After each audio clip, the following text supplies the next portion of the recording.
the Daily Ramble podcast. Good morning, you lovely West Ham fans. I hope you're all well. It's Nick from Claret and Booze. Oh, I just tried to clear my throat before I came on. I hope you're all well. Yes, look, as always, morning shift does really help us, especially this time in the morning, because there's no one on bloody YouTube. Please give us a thumbs up. Got a good show for you today. Got some new transfer links, and I've got some other bits and pieces as well. Trying to understand why we're approaching the targets that we're approaching. So again, please drop a like on the video. Subscribe if you haven't already. Okay, Thursday. Sorry about yesterday. I was ready to go. In fact, yesterday morning was the best I've felt that early. Got up, done loads of prep. No internet. So did a trial run, tethered it to my phone, didn't work. So it's all about quality control. So if it's going to be crap, I'd rather not do it. So that's why yesterday morning didn't happen. So I'm sorry about that. Can't help the internet. Do you know what I mean? So today, what we're going to be talking about, well, as you will have seen by the thumbnail, we're linked with a few more players. Give you a clue. 2 very exciting Argentinians. All right, so we'll talk about them in a minute. But first of all, we're going to talk about why. Why are we kind of targeting predominantly South Americans? I mean, that's not all that we're linked with, but it's not just the players that are out in Brazil. And we know that Tim hasn't just been in Brazil. You know, he's been in Ecuador, he's been in Argentina, he's been in places like that trying to get deals done. But I've seen rumours saying, you know, why are we only sort of targeting these types of players? It looks scattergun. You know, we're just sort of picking names out of a hat. No, we're not. We're not. This is very much a Moneyball type of thing that you're seeing here. All of these players that we're linked with, we've researched and we've studied over the past 6 months to a year. They're all on a list. And what they're going to do is they're not going to waste much time. They're going to try and get deals done for players that they've sanded out, that they've scouted, that they've done all the legwork for, and they're going to go over and try and get them done. And then if it looks like they're going to break down, similar to like what happened with the Bruno deal, I suppose, they'll just pull the pin and move on to the next one, because they've got a list of players that will all do a fantastic job for West Ham as they see it anyway. So they're not going to burn a transfer window trying to get a deal done. If it ain't, and likewise, they're not going to pay through the nose for a transfer either. They're not going to do that. So if one doesn't happen, because I've seen people melting down already. Because there's been a couple of players that we've been linked with, and it doesn't look like it's going to go well, and people are getting the up. We don't need to, because we've got a massive list. A lot of the players that we're being linked with in the public eye at the moment, I kind of went through it with someone yesterday, and a lot of them are crap. A lot of them are. We've been linked with over 100 players now. The window is nowhere near open, which is mad. But it does go to prove, look, there is no smoke without fire. We're trying to get deals done and get players in even before the window does open.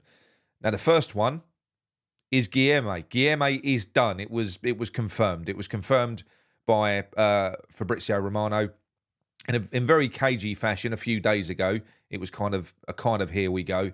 But now it's done. You know, the medical was a success. The paperwork has been signed.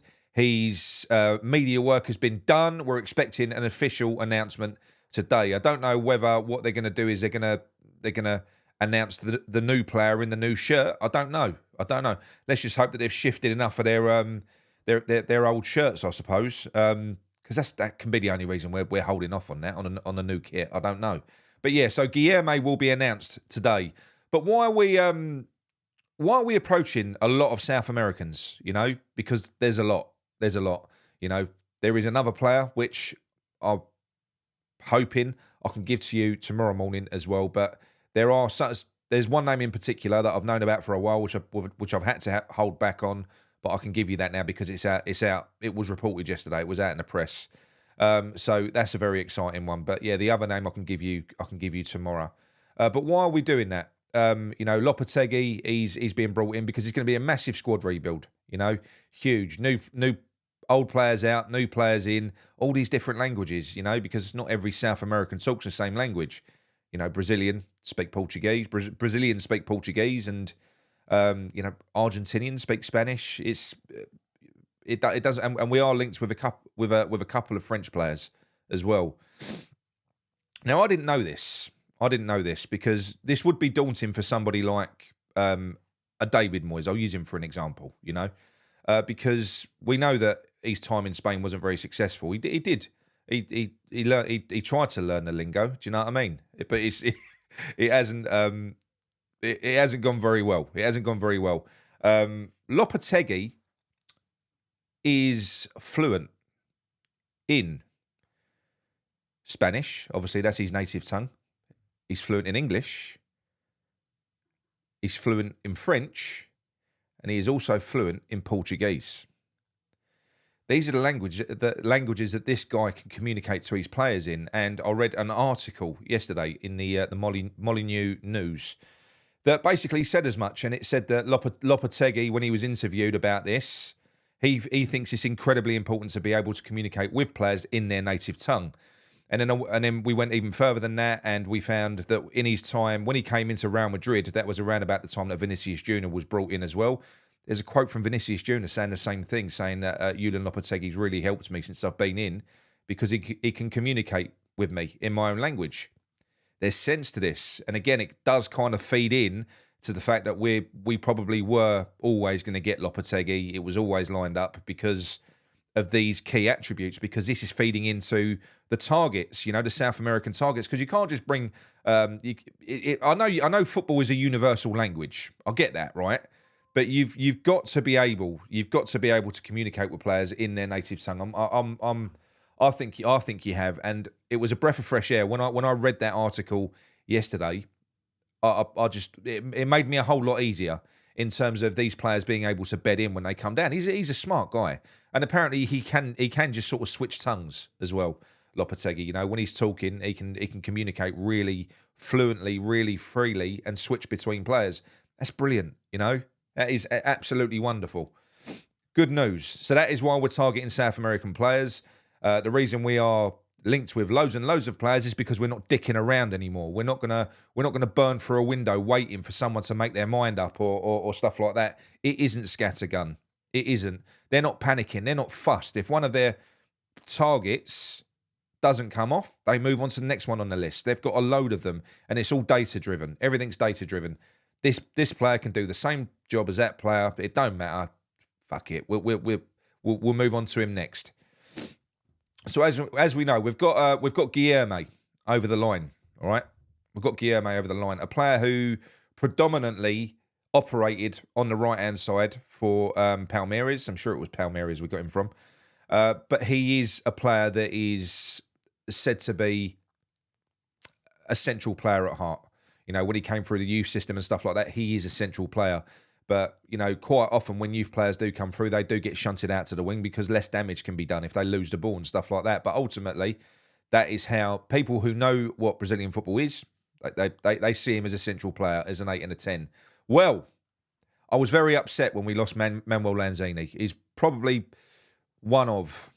No, I'm going to go one step further. He's my favourite player from the last 10 years. He is. I don't know why. Maybe because he's been here for so long. But if he hadn't got that injury, he would have, well, for a start, he probably wouldn't have been here for 10 years. But he had so much talent. I loved watching him play. Wonderful. You remember when he came in that season, that sort of link-up play with Payet. I absolutely loved Lanzini, and I was gutted when he went. I appreciate maybe it was time to move on. But it appears we are looking at signing, and this is according to Romano. Romano has reported that West Ham have concrete interest and have every intention of making a move for Juventus player, 21-year-old, Matheus Soulé. Yeah, Matheus Soulé. He's dubbed as the new Angel Di Maria. Very highly rated player. He was on loan at Frosinone last season, and his stats for a team... I've spoken about Frosinone before when I was talking about Eusebio Di Francesco. It's the equivalent of having Dagenham and Redbridge in the Premier League. They're a fucking tiny club, tiny. They very, very nearly, real whisper, very, very nearly stayed up. Well, his stats for them, 11 goals and 3 assists for them, which is amazing in around about 36 games in a team that were struggling. But he was the shining star for them. He's very, very highly regarded worldwide. Everyone knows who he is. But this is a player that apparently we've been talking to for a while. We haven't just opened up paths of communication with this player. And I know this not just off the back of what Romano said, but through a source that I've got who told me Sule is a key target. I was getting a bit nervous because I was thinking, why hasn't this leaked yet? But now it has. Now this encourages me. I think the deal will be around about 23 million, which would be a snip. This is another one. It would end up. You'd be looking within a year, 2 years. That player's going to be worth double, triple that easily. So not an unknown. He's experienced. He's 21 as well. He's got a full season playing in Serie A for Frosinone as a first team player in a very competitive team as well. They was under the cosh an awful lot. Does a lot of defensive work as well. He's a brilliant player. Tricky class, an absolute class act. This player is. He can play anywhere across the front line in terms of attacking midfield. So he's a 10. He can play left wing, but predominantly he does play on the right. Now, the only thing that confuses me about this is the fact that we do appear to be targeting a lot of players that play, or their best position is on the right-hand side. If you look at, we've got Bowen, we've got Kudus, even though Kudus, I would argue, his best position would be in the middle. But for us, it's been out on the right. Guilherme, predominantly right wing, and this player's operated predominantly on the right wing. So it does make me wonder, not if we're going to sell Bowen, not if we're going to sell him, but obviously we're linked with an awful lot of strikers. I wonder whether we are going to shift Bowen into that striker position. I do wonder. Now, I know he's not that big target man, which would be no good at all. It was no good, really. Whenever we did see Jared Bowen playing up front in a David Moyes system, it didn't go so well. He was always better when he operated from the right. But that was, I think, due to the style that we was playing, because it's hoofball. He can't go up against two big defenders and hold the ball up. That's not his game. But movement and running in behind and breaking the lines, he could work. He could work. So I don't know. There's got to be something at play. I can't believe that the rumours that Newcastle are going to put a bid in for Bowen are true. I can't believe. Well, they might put a bid in, but I can't believe that we're going to sell him. I don't think that we are. So that to me says, are we going to be shifting or considering shifting Bowen inside? I don't know, because I do think that Sule, unlike Guilherme, I don't think Guilherme will start. I do think that Sule will. Sule's he's a level above in his development, in his progression. He isn't a raw kid that hasn't played yet. He has played. He'll come in and he'll play. And he is mustard, absolute mustard, tricky, exactly what we want to see from a player. And I'm so excited by the types of players that we are linked with at the minute. I really am. The only confusing thing is that we are linked with a lot of strikers. But again, this could be paper talk. It's not entirely. I'd be lying if I said it was. So this kind of contradicts what I was just saying about Bowen, because I do know that we are in for a couple of strikers at the minute. I know that we are. So, but I don't know. I am confused by the fact that we're going for a load of right wingers. But I'm excited nonetheless. They're not all right wingers. Like I said, Sule, he can play left. He can play down the middle. These players are kind of adaptable. It's just that their best positions appear to be out on that right-hand side. But Samu Omaridian is another one that talks are moving on with that one. We're looking like we're arriving at a stage where we could be making a bid for Samu Omaridian, who we know is the Atletico Madrid player. And he would be outstanding. I've got to be honest. He's a 20-year-old, just wonderful player. Similar kind of attributes to what Antonio had when he broke through. A very, very raw, powerful winger, but bigger, stronger. No, maybe not stronger. I don't think anyone in the world is stronger than Antonio, but bigger, faster, better technically on the ball. Really, really good player. For about 35 million, we'd be looking at for him. And it would be out. It'd be a revelation at our place. He would be, 20 years old. Right, the next one. This is quite an exciting one for me, because we have been linked with a couple of hard bastard defenders, because all we've been seeing with centre-back links so far have been kind of flair players, maybe apart from that O'Brien fella from Lyon, who I don't know too much about. He's apparently a little bit more of an old-fashioned type defender.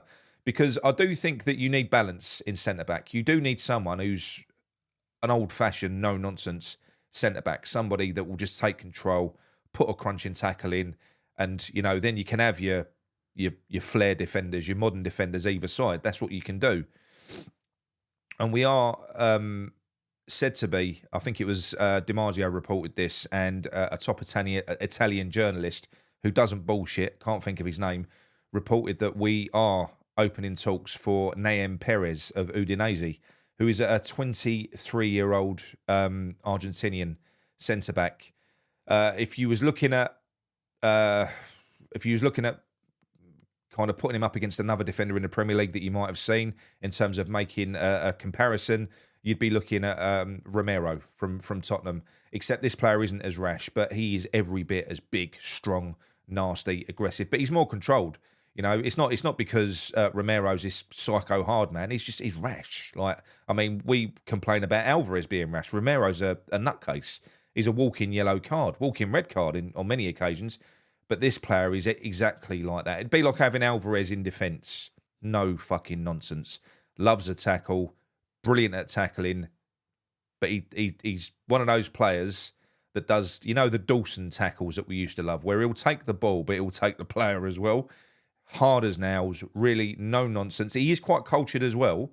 He is, but he would be the Kurt Zouma replacement. Now, it's been reported officially now that Kurt Zouma he's been transfer listed, I believe. We're actively trying to shift him out. It doesn't mean we're going to be able to.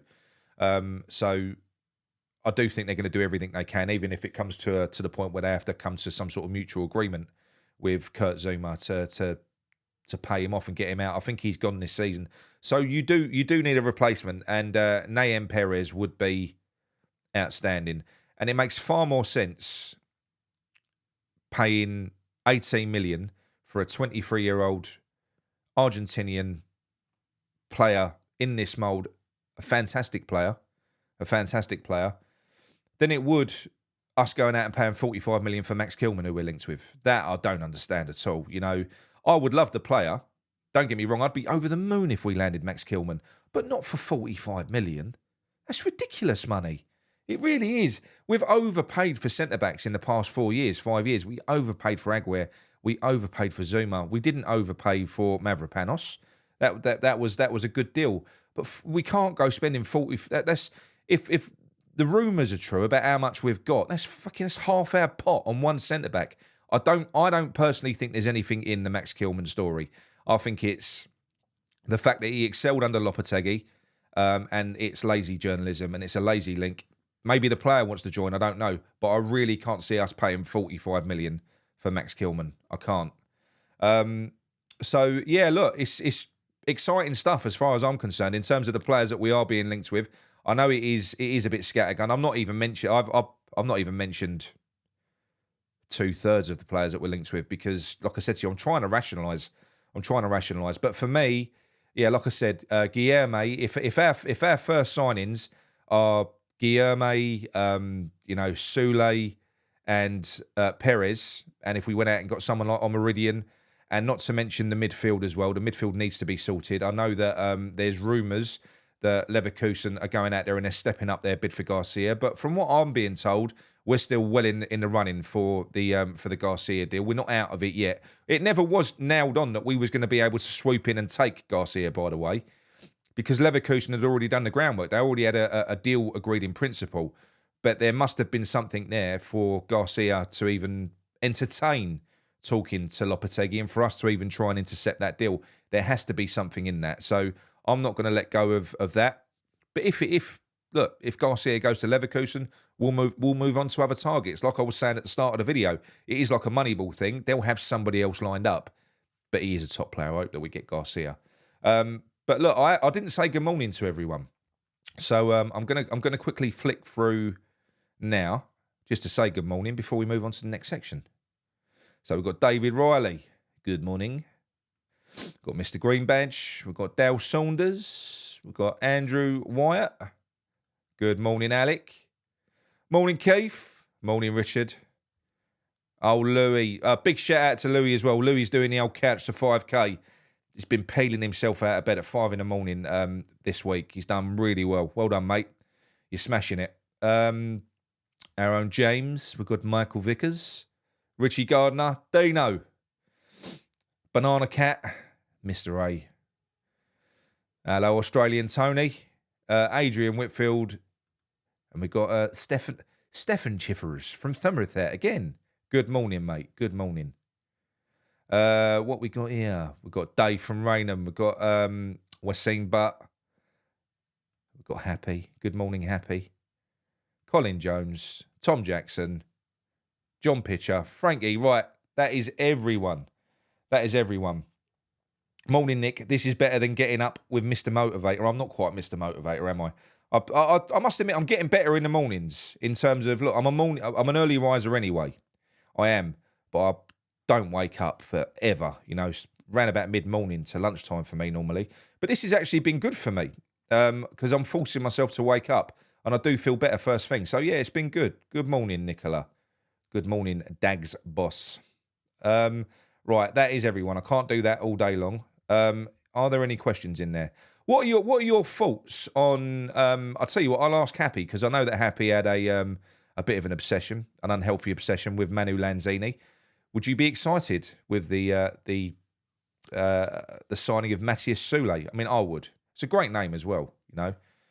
Almost sounds like my favourite cheese, which is roulette. You know, I love that. Christmas. It reminds me of Christmas, roulette. Spread it on crackers, didn't you?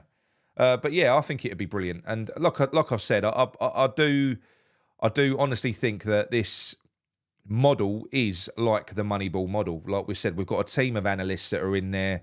They've got a huge list. A lot of the links that we're seeing out in the papers are going to be nonsense anyway. I can't buy into the Tammy Abrahams one. Why would we do that? Why would we go and get Tammy Abrahams, really? Not that he's a bad player, but he's had so many injuries. And last season, he done his ACL. I can't see any way that we'd go out and pay 25 million for him. I mean, he fits the right profile as a player and the age and everything else, and he's proven in the Premier League. Great, but, oh, mate, we've been stung a little bit too often with these players before, haven't we? So, yeah, I mean, look, if we could get him for a cut price, I'd say, yeah. If we could go out and get Tammy Abraham for 10 to 15 million, no-brainer. Give it a go. It's worth the risk. But 25 million, not too sure about that.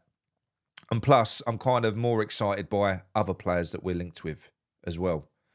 But yeah, I'm full of hope and I'm full of faith for our new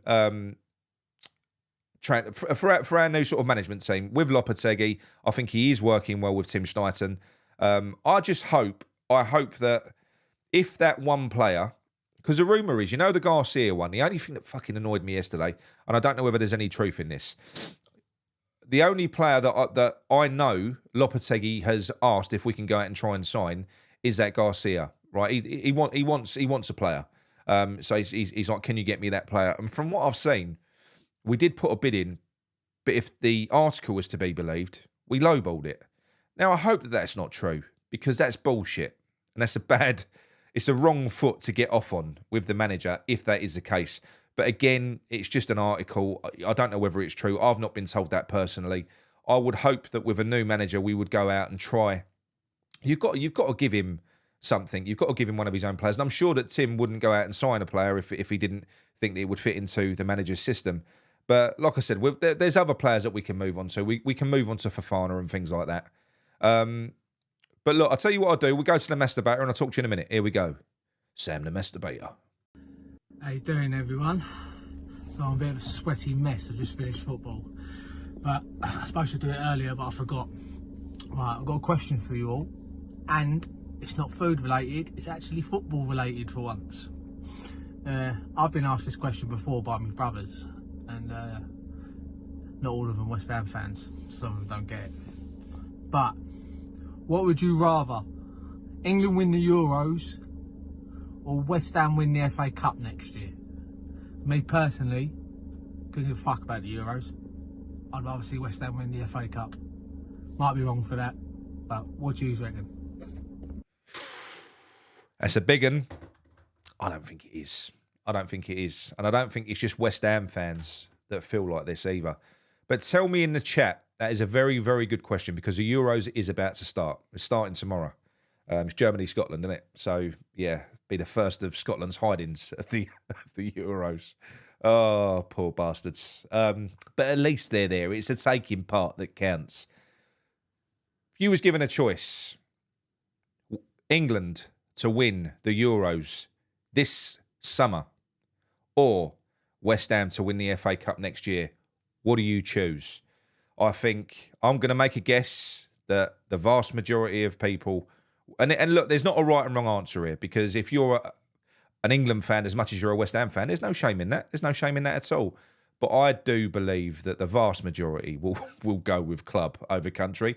And I don't think it's just West Ham. I think that's an England thing. We're tribal about our clubs. We are club over country. We're obsessed with our clubs.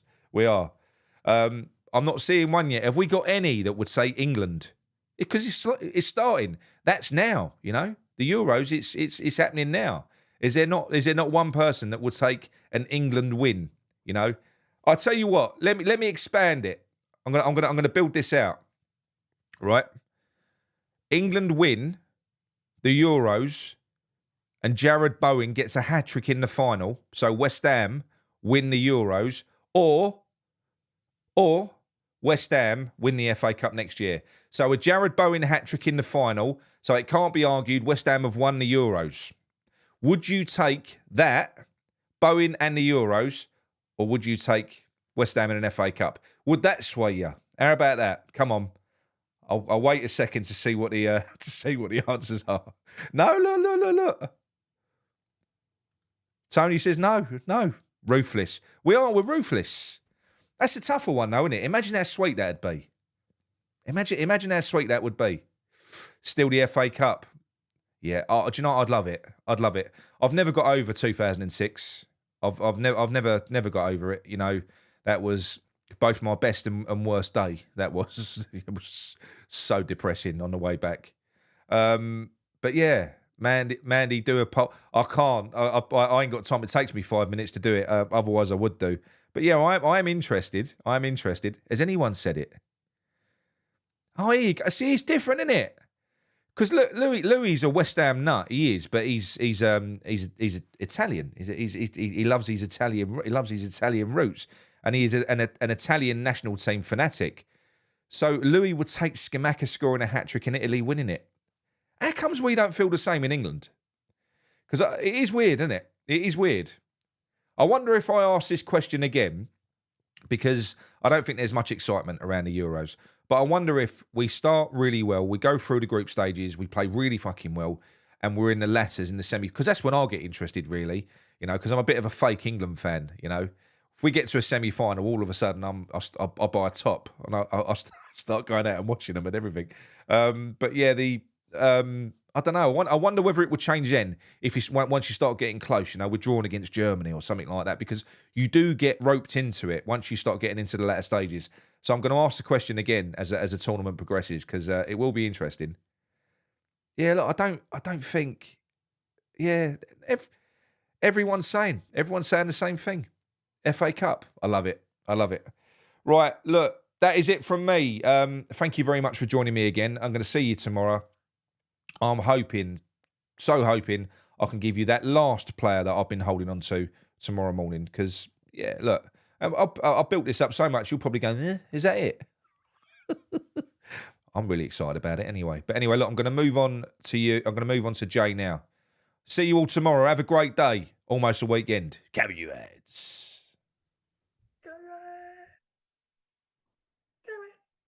Anyway. Hello, lovely people. It's day 7 of Nick's journey into morningness. It is day 7 of him doing it, although he's, there was them a couple of days, but I am right, Nick, in keeping the count. Day 7. So, police in the background, not for me. Anyway, today, sharing at Claret & Booze, the platform, the Claret & Booze family, which I'm proud to say I'm now part of. Thanks to Nick getting me here today. Claret & Booze chair. I'm Claret & Booze Nick. The platform that we're on, the course that I host on this platform, right? Sharing, fan, for all of you lovely men and women, of course, that have done the course, you'll know.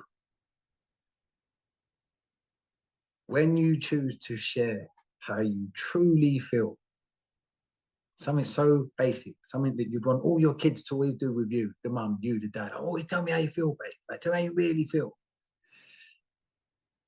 When you start choosing to share how you really feel, because you practice for a long time not sharing your true feelings, often in the closest, nearest and dearest.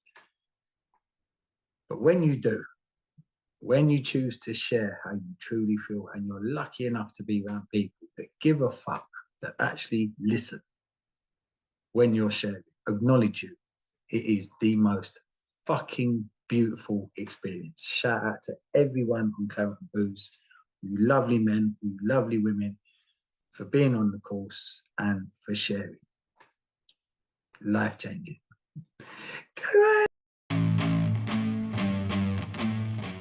Right, sorry, I've got to come back for a second because I've just watched that video. It's fantastic. Honestly, I'm going to talk about this for a few minutes. So the new men started their course last week. Big group as well, because we did a big push before this one. It's like a 12-week course, and you're always nervous because the first group that came in, obviously very, very diverse group of proper West Ham men, you know, all tattooed, big airy men came in, and it was wonderful. It was wonderful what happened there. The difference with these people that went through that process was unbelievable. So now it's the concept has been proven on our platform now. It was proven long before Claret and Booze. Jay's been doing this for quite a while, but the second group have come in, and it's a big group, a big group. And you know what?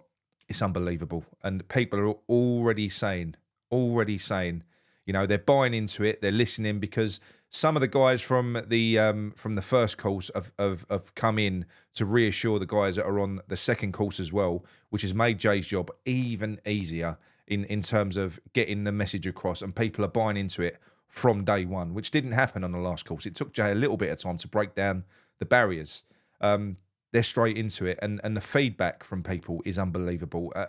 Wonderful. So a big shout out to everyone in the support group, you know, everyone. And if you're not on this course, don't worry, because I'm not on this one, but I'm going to be doing the next one after. So yeah, that'll be in 12 weeks' time, I'm assuming. So we'll let you know about that nearer the time. But massive shout out to all you lot that are on that journey, all right? Anyway, look, that's it from me. I'm going to go now. I'm going to stop rambling on. Love you all. Keep you guys.